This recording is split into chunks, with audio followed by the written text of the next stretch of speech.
اعوذ باللہ من الشیطان الرجیم بسم اللہ الرحمن الرحیم وَلَقَدْ أَخَذْنَا آلَ فِرْعَوْنَ بِالسِّنِينَ وَنَقْصٍ مِّنَ الثَّمَرَاتِ لَعَلَّهُمْ يَذَّكَّرُونَ۔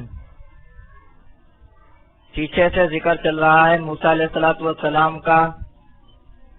فرعون کی قوم کا، موسیٰ علیہ السلام کی قوم بنی اسرائیل کا، پیچھے سے ساری تفصیل چل رہی ہے۔ یہاں فرماتے ہیں کہ وَلَقَدْ أَخَذْنَا آلَ فِرْعَوْنَ بِالسِّنِينَ، اور تحقیق ہم نے پکڑا فرعون والوں کو، فرعون کی قوم کو قحطوں کے ساتھ، وَنَقْصٍ مِّنَ الثَّمَرَاتِ، اور پھلوں میں کمی کے ساتھ، لَعَلَّهُمْ يَذَّكَّرُونَ، امید ہے کہ وہ نصیحت پکڑیں، امید ہے کہ وہ یاد کریں، سبق حاصل کریں۔ سنین کہتے ہیں قحط، یہ قحط کو، قحطوں جمع ہے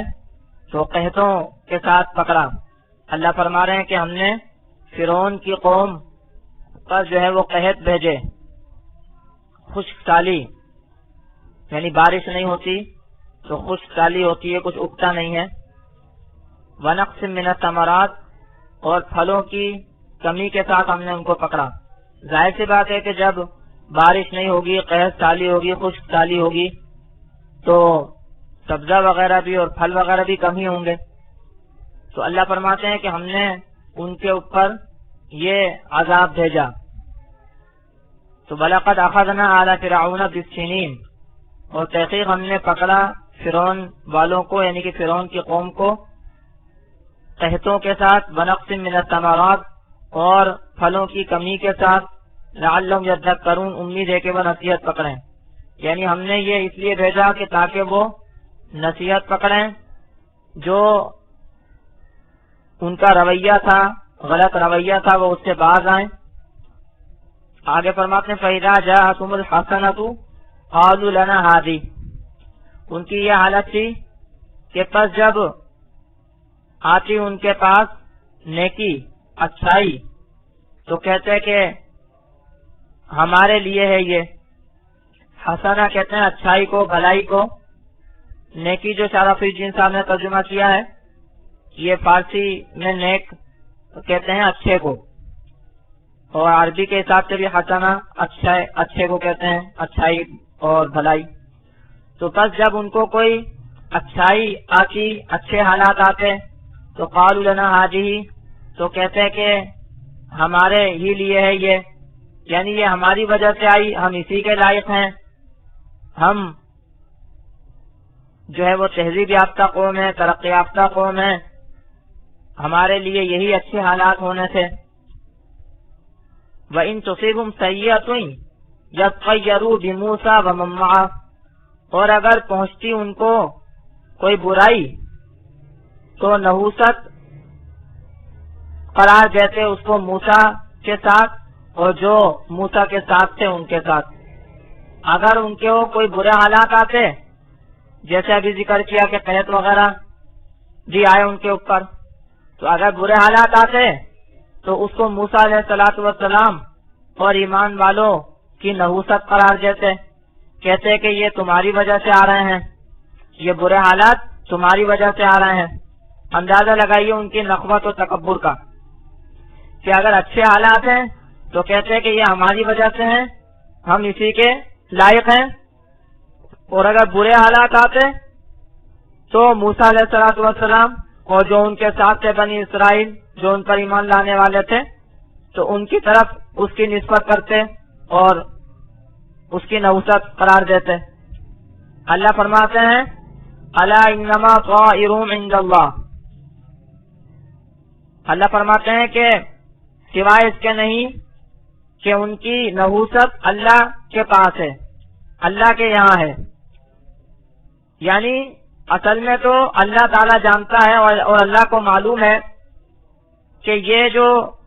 برے حالات تھے یہ ان کی اپنی نحوست تھے، اپنے برے اعمال کی وجہ سے تھے، اپنے برے اعمال کی وجہ سے تھے ان کے اوپر یہ برے حالات، اور وہ اس کو قرار دیتے تھے موسیٰ علیہ السلام اور بنی اسرائیل کی وجہ سے۔ تو الا انما طائرهم عند اللہ، سن لو، الا سن لو، خبردار، انما طائرهم یہ حصر ہے، یعنی بس اللہ کے یہاں ہی ہے ان کی نحوست، اللہ کو معلوم ہے ان کی نحوست، سوائے اس کے نہیں، ان کی نحوست اللہ کے نزدیک ہے، اللہ کے پاس ہے، اس کی وجہ اللہ کو معلوم ہے اور اللہ کی طرف سے ہے، سبب یہ خود ہیں، سبب ان کے برا اعمال ہیں اور ہے اللہ کی طرف سے، ولیکن اکثرهم لا یعلمون، اور لیکن اکثر لوگ نہیں جانتے، ان کے اکثر لوگ نہیں جانتے، یہ بات نہیں سمجھتے کہ ان کے اوپر جو برے حالات آ رہے ہیں وہ ان کی اپنی نحوست کی وجہ سے اور اپنے برے اعمال کی وجہ سے آ رہے ہیں۔ وقالوا مهما تأتينا به من آية لتسحرنا بها فما نحن لك بمؤمنين، اور کہا انہوں نے کہ جو کچھ تو لائے گا ہمارے پاس کوئی نشانی کہ جس کے ذریعے تو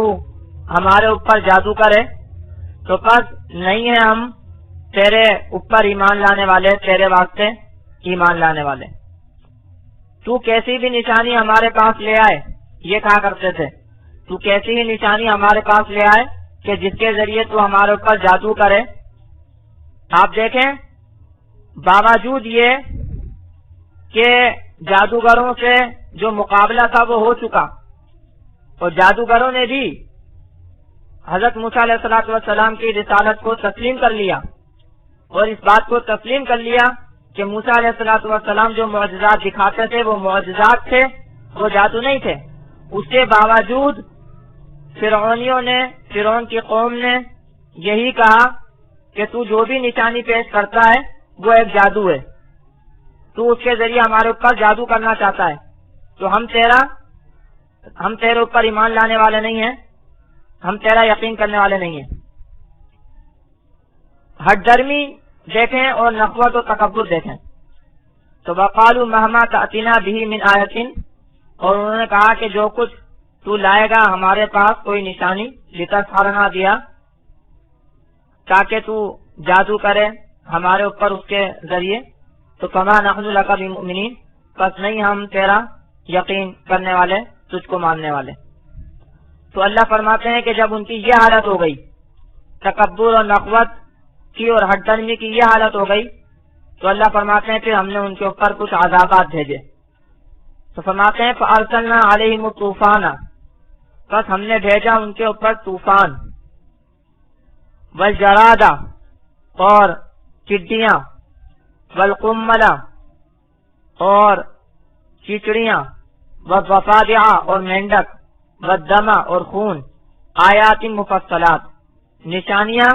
علیحدہ علیحدہ، فَاسْتَكْبَرُوا، بس انہوں نے تکبر کیا، وَكَانُوا قَوْمًا مُجْرِمِينَ، اور تھے وہ لوگ گناہگار۔ اللہ فرماتے ہیں کہ ہم نے ان کے اوپر طوفان بھیجا۔ اب یہ طوفان کائے کا تھا؟ مفسرین نے لکھا ہے کہ یہ بارش زیادہ ہوئی جس کی وجہ سے سیلاب کی صورتحال ہو گئی۔ آپ کو معلوم ہے بارش زیادہ ہو تو اس سے پھر سیلاب آ جاتا ہے، جگہ جگہ پانی ہو جاتا ہے، تو گویا بارش کا طوفان ہم نے ان کو اوپر بھیجا، سیلاب کی شکل پیدا ہو گئی۔ اور آگے فرماتے ہیں والجراد، ٹڈیاں، یہ ٹڈیاں وہ ٹڈیاں ہیں جو کھیتوں کو چٹ کر جاتی ہیں،